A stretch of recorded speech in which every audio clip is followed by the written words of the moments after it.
hockey? Snow? Especially Winnipeg. And snow? And they ask you questions if you've been to, how many of you have been to another country other than the States? Yeah, that's right, all of you. And what do people do? They ask, what's it like in Canada? Well, what you eat, and how do you dress, and what's snow like, and what's hockey about? Don't they ask you that? Am I on a plane? Yeah, they do.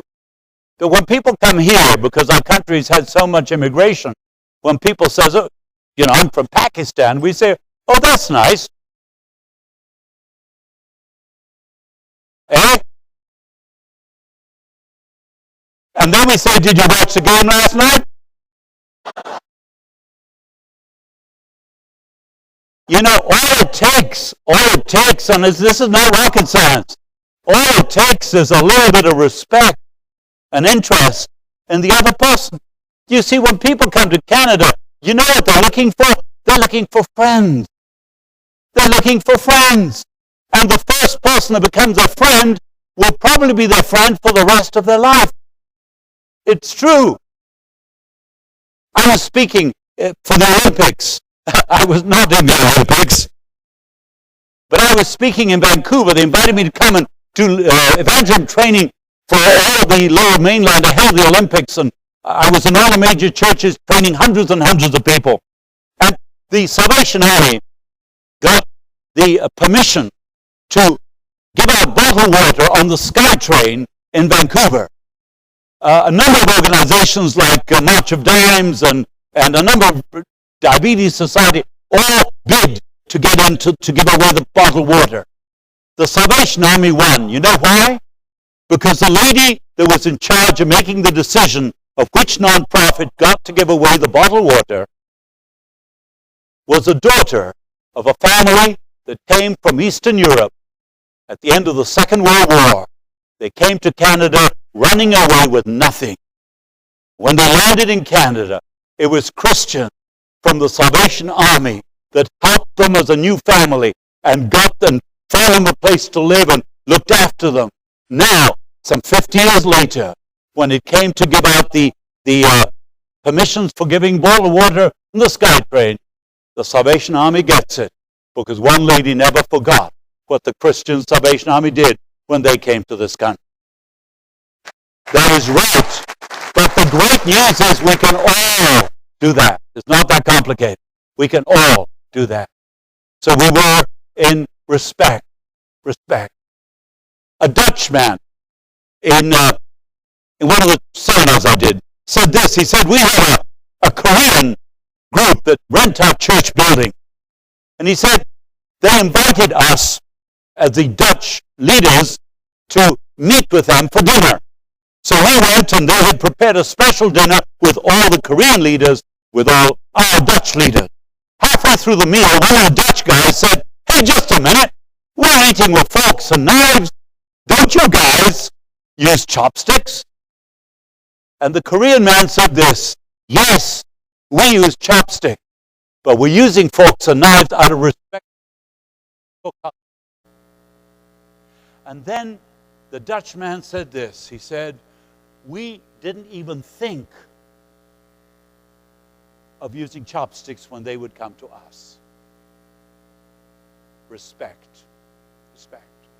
I remember a man from Jamaica who came, I pastored in a church in believe it or not, Toronto. And this man from Jamaica came, he was an engineer, well known. The Jamaican dollar bill has a Bank of Jamaica, which he helped design. And he came in, and he was greeted 17 times by the time he came through the doors till the moment that he sat down. He was greeted by all the official greeters and then by normal people. The last person shook his hand. He said, you must have made a mistake. I'm not your guest speaker. That morning he gave his life to Christ with a lot of other people. It wasn't the preaching that did it. It was the people reached out and respected. It's not complicated. It's really not complicated to become an intercultural church. It really isn't. If I can do it, and I've done it in 4 congregations, I assure you, my goodness, you could do it much better than me, and there's no doubt about that. And then respond. How do we respond? You can do English as a second language, of course. But how do we respond? I have this friend of mine who pastors in Willingdon in Vancouver, church about 4,000 people, and they translate the service into 7 languages every single Sunday. 7 with headphones like the United Nations. 7 languages every Sunday. Here in Winnipeg, there's a church that I spoke at a few years ago, and there was 2 guys from Central America. I speak Spanish, so I started chatting with them, and they just become believers. And I said, "Oh, that's great. How do you become a believer?" He said, "Well, we just came as refugees to Canada. And when we arrived, this church, the one I was in, church of 300 people, this church helped us find a place, and then they brought in furniture, used furniture, but we didn't have anything. They gave us tables and chairs, and we were so grateful that we went to say thank you, went to the church to say thank you." You see, other cultures do that.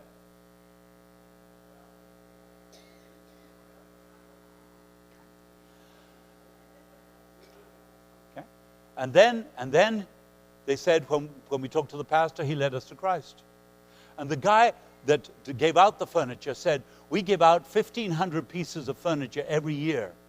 We have a whole bunch of seniors. We rented a little warehouse, and we get used furniture, and we clean it up, and we give out 1,500 pieces." And then he said, "David, it's not about furniture. It's about evangelism. It's about the gospel." You see how we can do things like that. Down the road here, there's Mark Hughes has a church. And Mark, if you go into church, he has flags, not of the countries that they visit, not of the countries that come to his church. He has flags of every country he could possibly get his hand on. And the reason why is this. When people walk in the door of his church for the first time, and they're from, they're from Ghana, they look up and they see the Ghanese flag, and they'll go up to Pastor Mark and say, "I feel so at home here because that's my flag." If you haven't lived in another country as I have, you don't understand what I just told you. But I'll tell you, it's powerful. I spoke at People's Church in Toronto. I was a preacher that morning, and I was preaching, and they have flags too. And suddenly, halfway through my message, I happened to see Uruguay flag where I was born, and I started to cry. There's something about your homeland, isn't there? Something about your homeland that touches you. I'm going to keep going for just a few moments, but I have a story I have to tell you because it really is the essence of what I'm trying to say. There was a boy that was murdered in New York City. It was in all the papers, and somebody in my congregation happened to read the paper, and it had the name of this Muslim family whose son had been killed in New York. He'd gone to a wedding, and he'd gone with his cousin. They went to a reception. They missed the last bus home to where they were staying, so they decided to walk. They were accosted by a gang, and they were murdered. He must have resisted, and they killed him on the street. They had to fly the body back to Canada. Well, somebody in my congregation read the newspaper and saw of the death, and said, "I know that boy. He went to school with my kid in high school." She says to her husband, "Phil, let's prepare some food and take it over." So they look up the address and find it, and they get the food and they take it over to the Muslim family. They knock on the door, and the Muslim family invite them in, because other cultures do that.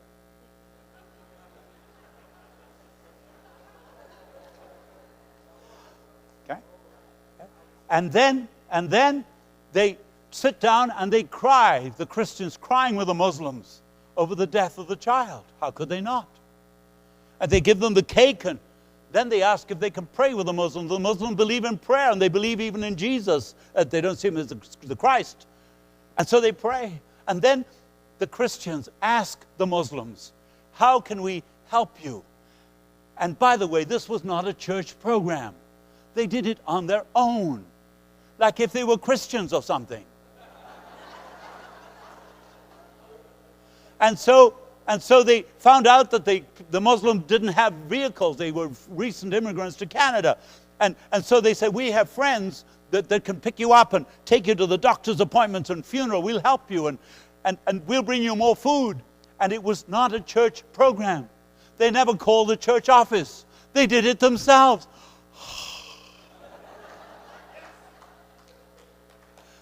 And so about 3 months later, I'm getting up to preach, and there's about 16 Muslims sitting in this evangelical church.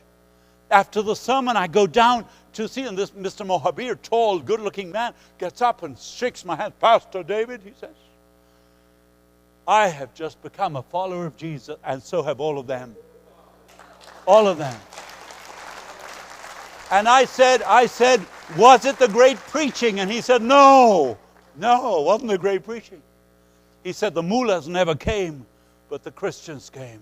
You see, in time, he said, why are you doing this? And they were able to give him the gospel, and he repented of his sins and found Jesus as a Savior and Lord. Listen, what I'm telling you is not complicated, but I'm giving you the key of what I believe is the future for what we can do in our world with the love of Jesus Christ. So let's